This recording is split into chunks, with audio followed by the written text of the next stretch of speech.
Di video kali ini kita akan unboxing dan sharing-sharing aja mengenai kamera mirrorless Nikon Z30. Dan di sini nanti juga saya akan coba ceritain ya alasan saya akhirnya mutusin milih Nikon Z30 ini, yang mana kamera ini akan saya pakai buat bikin konten di channel ini. Soalnya di kelasnya yang paling populer itu adalah Sony ZV-E10 ya, atau ZV-E10. Nah, Nikon Z30 ini mungkin bisa jadi salah satu alternatif lainnya. Jadi buat teman-teman yang lagi nyari kamera mirrorless APS-C buat bikin konten dan mungkin penasaran juga dengan Nikon Z30 ini, maka mungkin video ini bisa jadi tambahan referensi ya. Oke, lanjut, mari kita unboxing.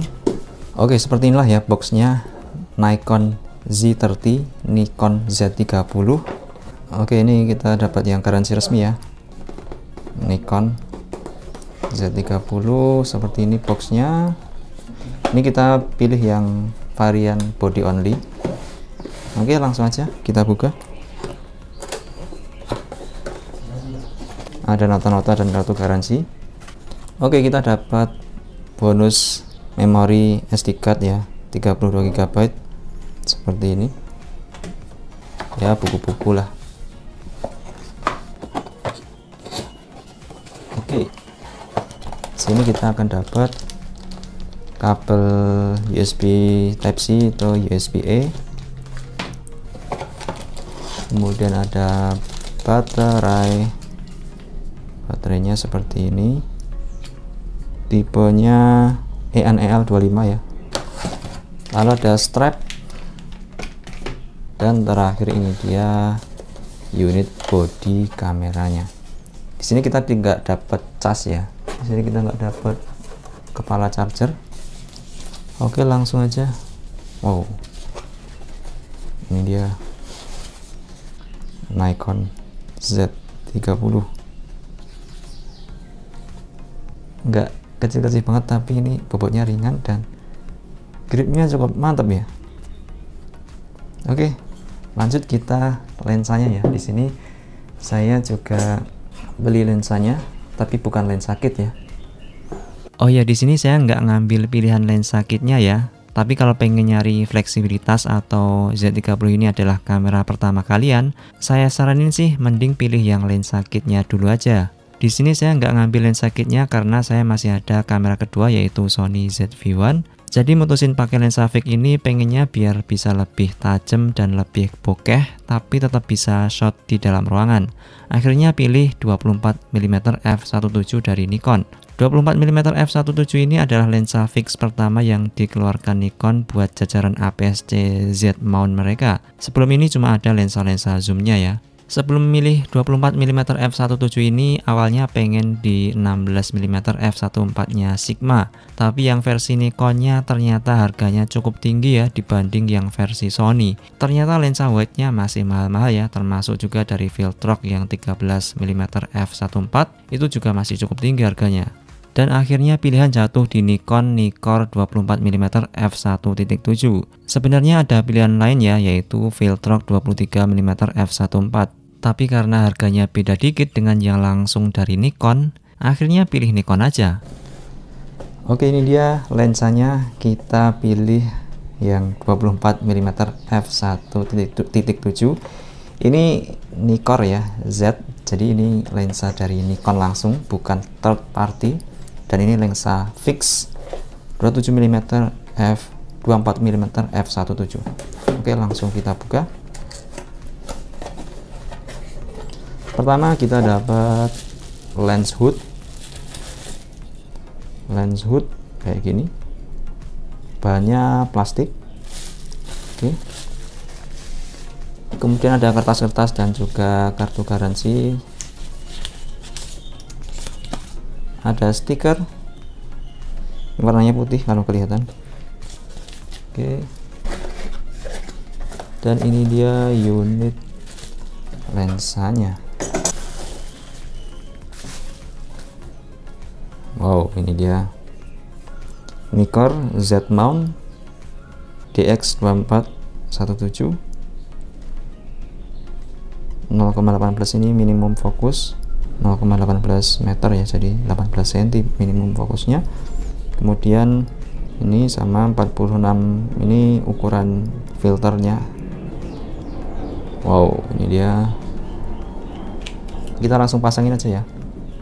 Oke, ini nanti kita benerin, kita cocokin titiknya ketemu titik. Kita cek apa bersih. Wow, keren.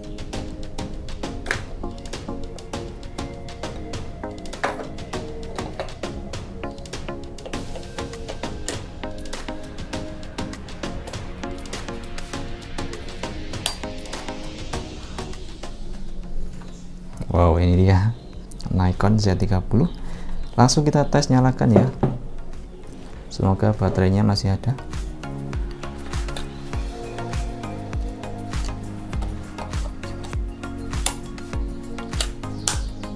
Kita buka. Oh, ini layarnya udah fair angle.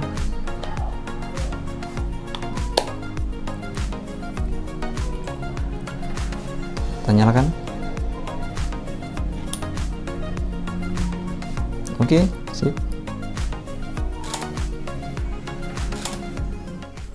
Oke, di sini saya beliin juga chargernya ya, karena bawaannya nggak dapat.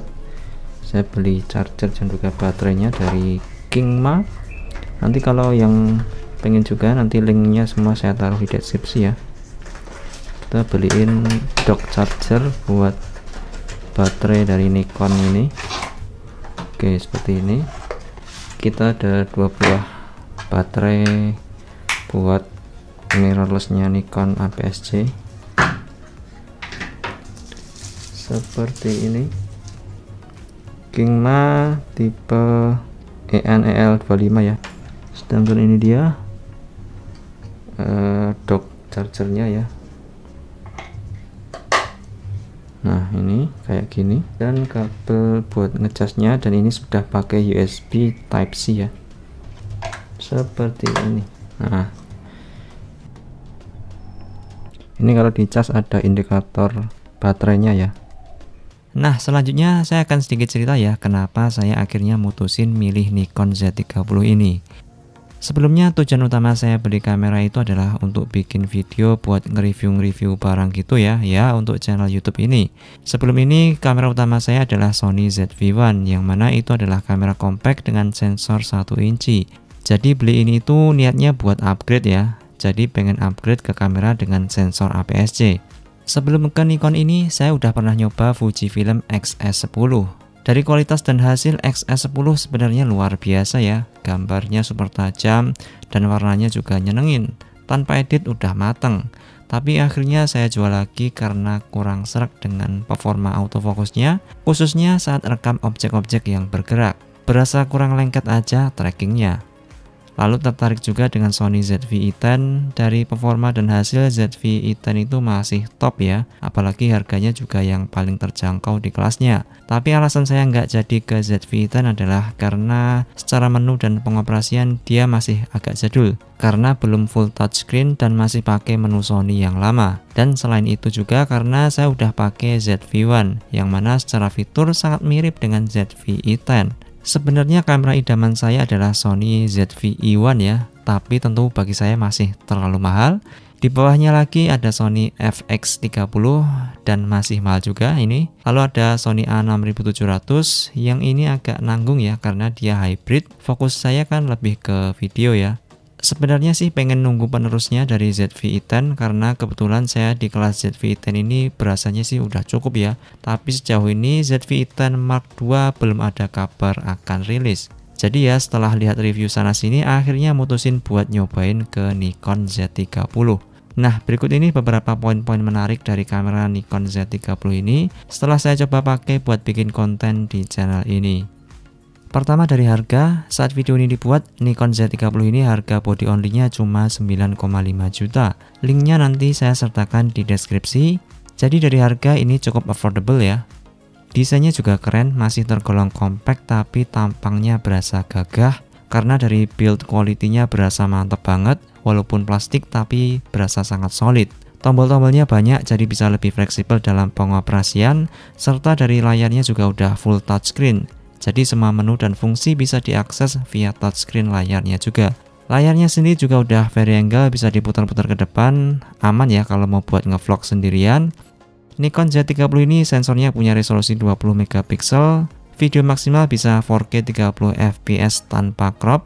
Ini belum ada IBIS atau in-body image stabilization. Untuk harga segini sih emang wajar, tapi di sini udah ada fitur stabilisasi digitalnya juga alias by software. Untuk catatan tambahan, kamera ini nggak ada port headphone jack buat monitoring audio ya, jadi adanya cuma input audio aja. Lalu tidak ada EVF atau electronic viewfinder alias kekeran. Dan pilihan lensa natifnya sejauh ini belum sebanyak Sony atau Fujifilm. Tapi kedepannya harusnya akan makin banyak lagi karena sekarang ini dari Sigma dan Viltrox juga udah tersedia beberapa lensa buat Nikon Z mount yang APS-C. Nikon Z30 ini udah tak pakai buat bikin beberapa video di channel ini ya. Sejauh ini kameranya cukup oke, dari hasil no problem, gambarnya tajam, warnanya juga cukup cakep secara bawaan. Jadi udah cukup enak ya, saya nggak pernah ngedit-ngedit lagi warnanya. Paling sedikit setting-setting aja di white balance sebelum ngerekam. Untuk autofocus performanya sih good enough ya, nggak yang wow, enggak secepat Sony, tapi masih di atasnya atau lebih reliable dibanding Fuji X-S10 yang dulu pernah saya coba. Ya sepengalaman saya ya. Yang paling enak di sini itu pengoperasiannya ya, tombol-tombolnya banyak, ada switch mode foto dan video, jadi berasa sangat simpel. Ada dial yang bisa buat nyimpan settingan, yang mana ini settingannya ini bisa terpisah ya, untuk settingan foto sendiri dan video juga sendiri, jadi nggak nyampur. Secara pengoperasian ini sangat memudahkan. Oke, mungkin segitu dulu ya sharing-sharing singkat mengenai Nikon Z30 ini. Untuk link pembelian bisa teman-teman lihat di deskripsi di bawah. Kalau masih ada yang ingin ditanyakan, tulis saja di komentar. Sampai jumpa di episode video berikutnya. Sekian dan terima kasih.